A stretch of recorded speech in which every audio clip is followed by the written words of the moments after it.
Welcome to Traditional Food Cafe.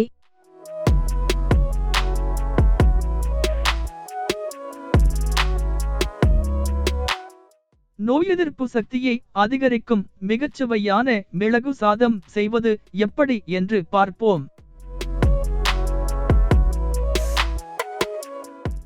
வாணலியில் நெய் 2 மேசைக்கரண்டி ஊற்றி காய்ந்ததும் சீரகம் 1 தேக்கரண்டி, முந்திரி சிறிது, கறிவேப்பிலை போட்டு தாளிக்கவும்.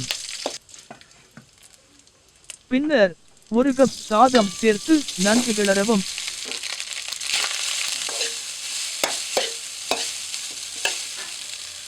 அத்துடன் மிளகுத்தூள் 1 மேசைக்கரண்டி, தேவைக்கு ஏற்ப உப்பு சேர்த்து கிளறவும்.